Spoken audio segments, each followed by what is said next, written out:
Décembre 1944, le dernier grand pari d'Adolf Hitler, l'offensive des Ardennes, venait de percer les lignes américaines. Des milliers de soldats américains étaient encerclés à Bastogne. Les panzers allemands fonçaient vers Anvers. Hitler croyait la victoire enfin à portée de main. Soudain, le téléphone sonna au quartier général suprême. C'était le général Georges Patton. « Nous pouvons être là dans 48 heures, dit-il calmement. L'état-major d'Eisenhower le prit pour un fou.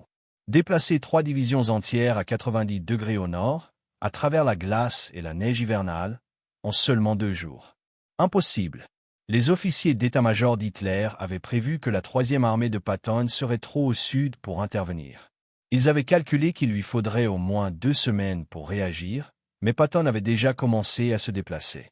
En moins de 72 heures, sa 3e armée s'abattit sur le flanc allemand, libérant Bastogne et transformant l'offensive d'Hitler en une défaite catastrophique. Le dirigeant allemand était stupéfait. Ce n'était pas seulement un coup de génie sur le champ de bataille. C'était quelque chose qu'Hitler et ses généraux n'avaient jamais imaginé de la part d'un commandant américain. Lorsque les services de renseignement allemands rencontrent Patton pour la première fois en Tunisie en 1943, leur rapport le mentionne à peine. L'état-major d'Hitler avait passé des années à perfectionner la guerre blindée sur le front de l'Est et en Afrique du Nord. Il supposait que les généraux américains, avec leur préférence pour une puissance de feu écrasante, et leur tactique prudente, seraient faciles à prédire et plus faciles à vaincre. Hitler lui-même croyait que les Américains étaient faibles, indisciplinés et incapables du genre de guerre d'agression que ses sbires avaient mis au point. Cette supposition raciste allait s'avérer catastrophiquement fausse. La première surprise fut la manière dont Patton étudiait son ennemi, tandis que les autres commandants alliés se concentraient sur leur propre plan. Patton dévorait la littérature militaire allemande traduite. Il lisait les écrits des généraux allemands, comprenant leurs pensées tactiques mieux que la plupart de ses pairs. Les commandants d'Hitler s'enorgueillissaient de leur formation militaire supérieure et de la tradition prussienne. Pourtant, voilà un général américain qui avait maîtrisé leur propre doctrine et se préparait à l'utiliser contre eux. Lorsque Hitler reçut des rapports selon lesquels un commandant américain employait des tactiques de mission à l'allemande, il les aurait jugées impossibles. La deuxième initiative inattendue fut le recours par Patton à une coordination interarmes, qui rivalisait avec tout ce que la Wehrmacht pouvait produire. Son 3e quartier général d'armée employait plus d'officiers de renseignement, spécialisés dans la coordination des frappes aériennes que toute autre formation alliée. Il fut le pionnier de la technique de couverture de colonnes blindées où l'appui aérien rapproché était dirigé par un contrôleur aérien. À bord d'un des chars d'attaque, Hitler avait construit la Luftwaffe pour soutenir ses forces terrestres.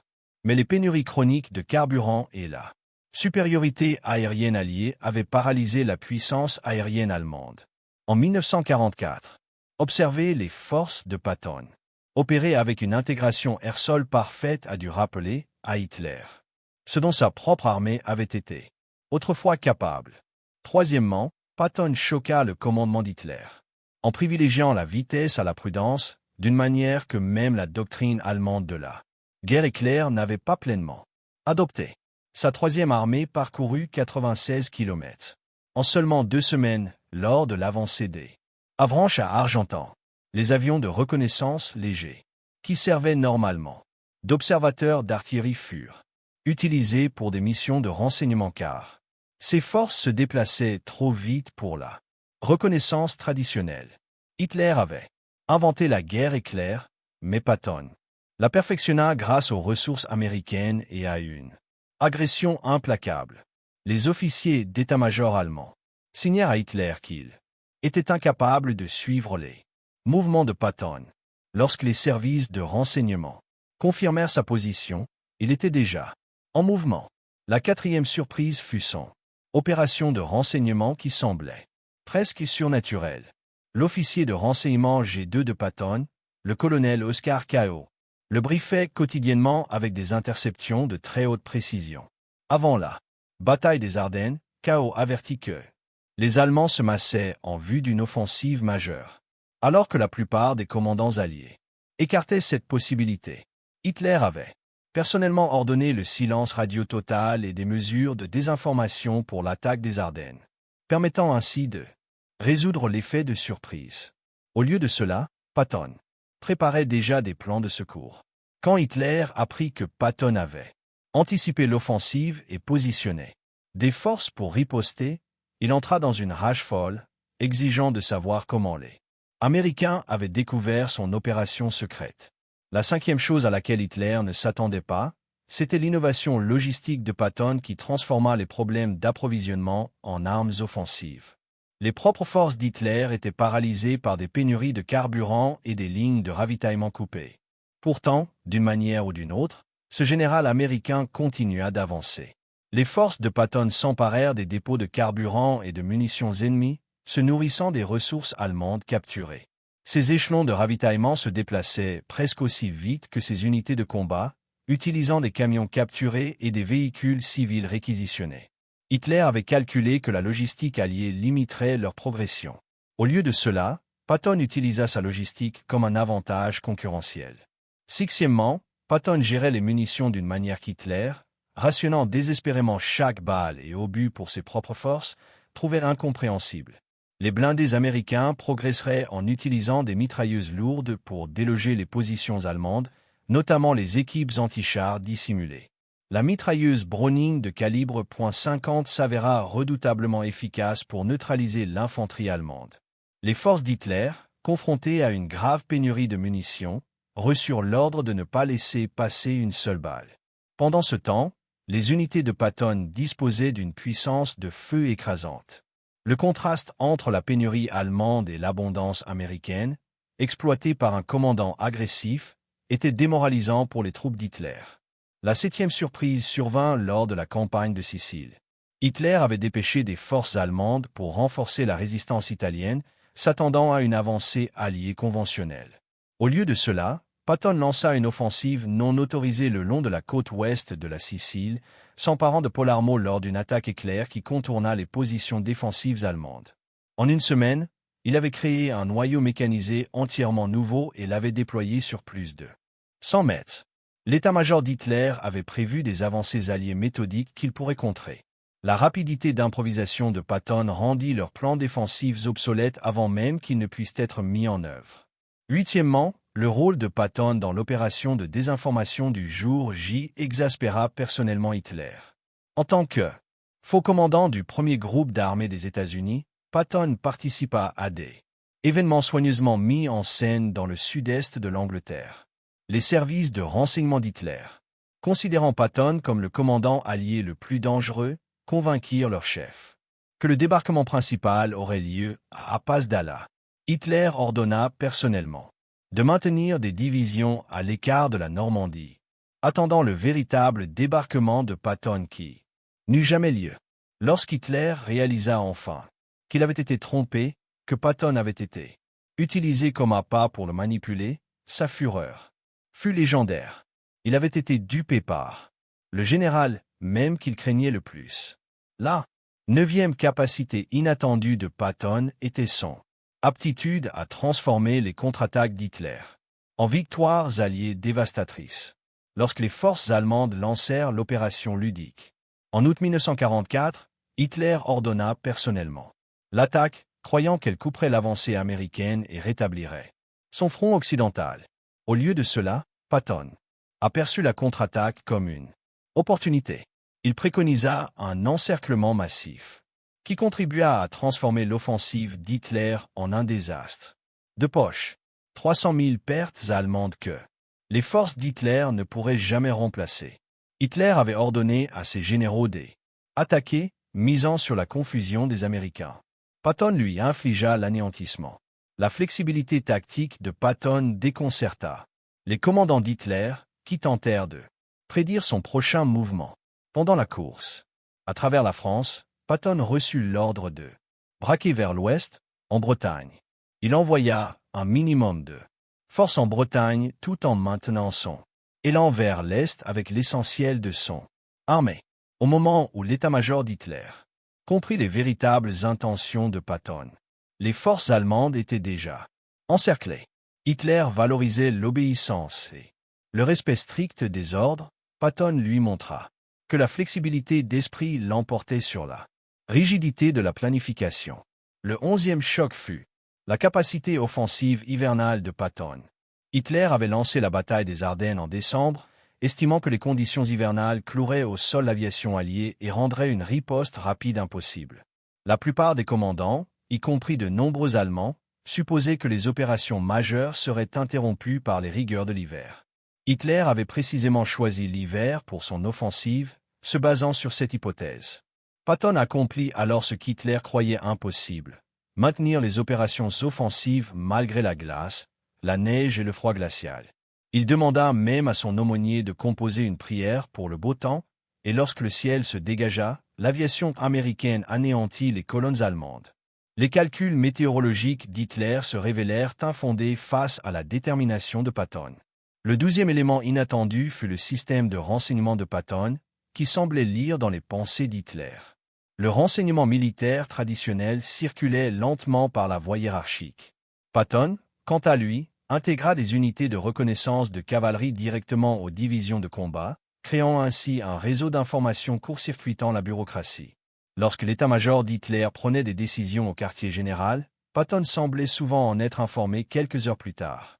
Hitler devint paranoïaque à propos des espions et des trafiquants, sans jamais réaliser que le système de Patton était simplement plus efficace que les services de renseignement allemands. La 13e chose qu'Hitler n'avait jamais anticipée fut l'impact psychologique de Patton sur le moral des Allemands. Hitler avait bâti son armée sur le concept de la supériorité allemande et la faiblesse des armées démocratiques. Pourtant, les soldats allemands de première ligne commencèrent à craindre d'affronter les unités de Patton en particulier. Des officiers allemands capturés admirent que le moral de leurs troupes s'effondra lorsqu'ils apprirent que l'armée de Patton approchait. L'idéologie d'Hitler affirmait que les Allemands étaient des guerriers supérieurs. La réputation de Patton prouva le contraire. Un commandant allemand rapporta à Hitler que ses hommes se rendaient plutôt que d'affronter les forces de Patton. Un aveu humiliant qui contredisait tout ce que la propagande d'Hitler prétendait. 14. La traversée du Rhin par Patton en mars 1945 fit preuve d'une audace qui prit Hitler totalement au dépourvu. Tandis que les forces britanniques préparaient une traversée massive, avec des milliers de canons d'artillerie, Patton traversa discrètement à Oppenheim sans bombardement préalable. Seuls des soldats et des bateaux traversaient silencieusement dans l'obscurité. Hitler avait ordonné de défendre le Rhin à tout prix, persuadé que cela retarderait les Alliés pendant des mois. Au lieu de cela, Patton avait traversé avec seulement 34 pertes avant même qu'Hitler ne sache que l'attaque avait commencé. Lorsqu'Hitler reçut le rapport, il aurait d'abord refusé d'y croire, insistant sur le fait que ses officiers de renseignement se trompaient. La 15e et peut-être la plus dévastatrice surprise fut que Patton ne combattit jamais comme Hitler l'avait prévu. La planification militaire d'Hitler supposait que les commandants alliés privilégieraient les villes et les objectifs géographiques. Patton, lui, privilégiait la destruction de la puissance de combat allemande. Il contourna les villes fortement fortifiées, laissant les renforts réduire les positions ennemies, pendant que ses avant-gardes s'enfonçaient plus profondément en Allemagne. Hitler ordonnait de tenir les villes à tout prix, puis observait avec frustration Patton les contournait, laissant les garnisons allemandes isolées et inoffensives. Chaque stratégie défensive élaborée par l'état-major d'Hitler supposait que Patton attaquerait là où les défenses étaient les plus fortes. Au lieu de cela, il attaqua là où elles étaient les plus faibles, se déplaça là où on ne l'attendait pas, et frappa avant que les préparatifs ne soient terminés. L'effet cumulatif de ces surprises fut catastrophique pour la planification stratégique d'Hitler. Il s'attendait à affronter des généraux américains méthodiques, prudents et prévisibles. Ses propres généraux l'avaient averti que sous-estimer les capacités américaines était dangereux, mais il les ignora. Au lieu de cela, il se retrouva face à Patton, qui combinait la pensée tactique allemande aux ressources américaines et à sa propre créativité agressive. Le général allemand Heinz Göring, père de la guerre blindée, admis après la guerre que Patton avait agi comme Guderian lui-même l'aurait fait. Pour Hitler, qui s'était appuyé sur la supériorité tactique allemande pour compenser ses désavantages stratégiques, se retrouver face à un général capable d'égaler, voire de surpasser, ses meilleurs commandants était un cauchemar. Ironie du sort, Hitler considéra initialement Patton comme un simple commandant américain. Les premiers rapports des services de renseignement allemands le décrivaient comme méthodique et prudent. Hitler accepta ces évaluations car elles confirmaient ses préjugés sur la faiblesse américaine. Mais à mesure que la guerre progressait et que les véritables capacités de Patton devenaient évidentes, l'attitude d'Hitler changea radicalement. Fin 1944, les briefings des services de renseignement d'Hitler suivaient précisément les mouvements de Patton. Hitler exigeait des mises à jour sur sa position, ses activités et ses intentions. Le général qu'Hitler avait autrefois négligé occupait désormais une place importante dans la réflexion stratégique du dirigeant allemand. La bataille d'Aracor, en septembre 1944, illustra pourquoi Hitler apprit à craindre Patton. Les brigades blindées allemandes, équipées de chars Panther supérieurs, attaquèrent. S'attendant à une victoire facile, Hitler avait été assuré que la technologie des blindés allemands compenserait la supériorité numérique américaine. Au lieu de cela, l'entraînement, la reconnaissance et la coordination américains entraînèrent une défaite allemande dévastatrice. Les forces de Patton détruisirent des dizaines de chars allemands tout en perdant peu des leurs. À la réception des rapports de pertes, Hitler exigea des explications. Comment des chars américains inférieurs avaient-ils pu vaincre des Panthers allemands supérieurs? La réponse fut que la technologie ne pouvait rien contre une tactique supérieure. Ce qui frustrait véritablement Hitler, c'était que Patton apprenait et s'adaptait plus vite que les forces allemandes ne pouvaient réagir. Chaque affrontement révélait de nouvelles innovations tactiques américaines.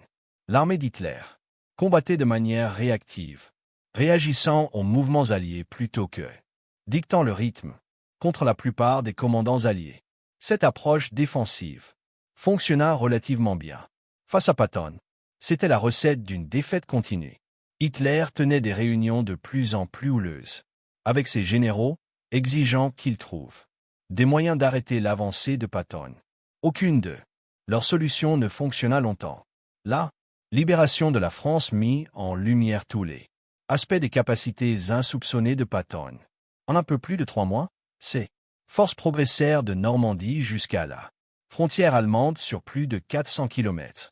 Elles livrèrent et remportèrent des dizaines de batailles, libérèrent d'innombrables villes et infligèrent des pertes irremplaçables aux forces allemandes. Hitler lança de nouvelles brigades blindées, de nouvelles divisions et des positions fortifiées contre l'avancée de Patton. Rien ne l'arrêta. Longtemps, la frustration d'Hitler était palpable dans ses ordres de plus en plus désespérés de tenir à tout prix des positions que Patton contournerait ou submergerait. En quelques jours, lorsque Patton marqua finalement une pause sur la Moselle en septembre, ce ne fut pas parce que les forces d'Hitler l'avaient arrêté, c'est parce que la logistique alliée rattrapa temporairement son ambition.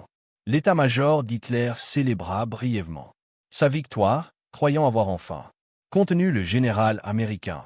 Cette célébration prit fin lorsque Patton reprit son offensive avec des forces renforcées, perçant les défenses allemandes qu'Hitler croyait imprenables. L'impact de Patton sur la guerre d'Hitler se mesurait non seulement au territoire conquis ou aux pertes infligées, mais aussi à la peur et à la frustration qu'il semait au sein du quartier général d'Hitler. Après la guerre, les généraux allemands qui avaient affronté Patton, son talent était universellement reconnu. On le qualifiait de commandant allié le plus agressif, le comparant favorablement aux meilleurs généraux allemands. Ces compliments n'étaient pas donnés à la légère. Il reconnaissait que Patton avait montré à Hitler quelque chose d'inattendu, un général américain capable non seulement d'égaler, mais souvent de surpasser, la compétence tactique allemande. Finalement, ce qu'Hitler n'avait jamais prévu, c'est qu'un général américain puisse maîtriser la guerre blindée à ce point qu'il retournerait la doctrine allemande contre eux. Hitler avait bâti son empire sur la supériorité militaire et la conviction que les sociétés démocratiques ne pouvaient pas produire de chefs guerriers. Patton a anéanti cette idée.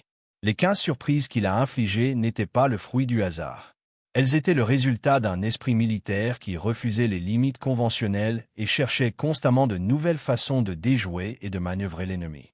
Hitler s'attendait à affronter des soldats. Au lieu de cela, il affronta Patton. Et cela fit toute la différence dans la destruction du Troisième Reich. Tous